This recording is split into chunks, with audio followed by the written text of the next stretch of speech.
Along with metaphors, one of the hardest things to translate are figures of speech. So often a figure of speech cannot come into the target language. But in 1 Corinthians 13:5, I think we have an example of a figure of speech that can and in fact should come into English.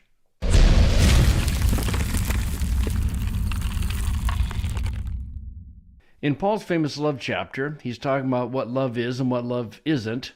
And it says, it is not rude, it does not seek the things of itself, it is not easily angered. And then here's our expression, not it is reckoned the evil. So the figure of speech is logizetai. And if you'll notice, what it means is determined by mathematical process. And it's often translated something like reckon or calculate. Now, it can be used without that mathematical nuance. It could simply mean to give careful attention to a matter, to think about, to consider, to ponder, to let one's mind dwell on. But I don't think that really fits the context as much over in 1 Corinthians 13, is that it is not counting up. It is not reckoning bad things. In other words, it doesn't keep track of bad things. My wife has a very short, long-term memory that when I've done things that are offensive to her, we talk about it, and then she forgets it. She just simply doesn't remember those things. That's her decision, and frankly, I'm very thankful for that. But it's interesting to look at the history of the translation of verse 5 and see people struggle with that figure of speech. Over here in the King James, it says, it thinketh no evil. So that's the second definition in BDAG. It doesn't think about evil things.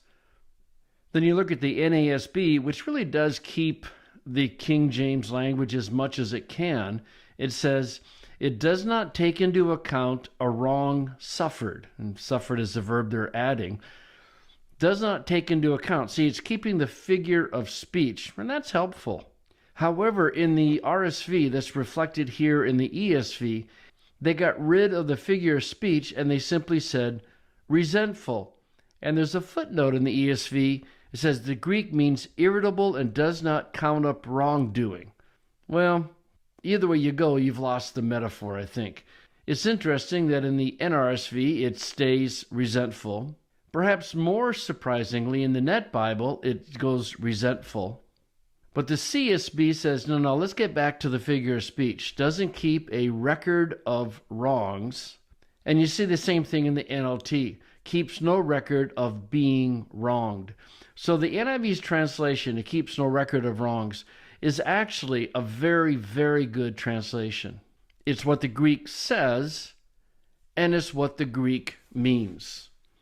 So I'm going to go with the NIV and the CSB on this one for sure, as you can see in my translation. One of the more interesting things that happened on the ESV is that when we finished 1 Corinthians 13, we worked really hard on it because it was really important that we keep the poetry of it. And when we are done with 13, someone said, and to this day I don't know who it was, someone said almost under his breath, I wonder if 1 Corinthians 13 is really poetry. That really stuck with me. I don't think it is poetry. I think Paul is really frustrated with the Corinthian church in the exercise of their spiritual gifts. The one thing they're obviously not doing is acting out of love.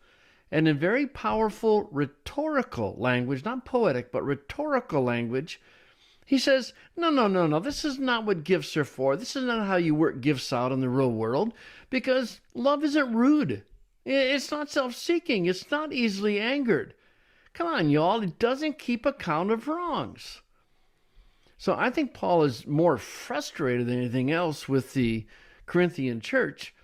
And again, in rhetorically powerful ways, wants to drive the point home of what love is and what love isn't.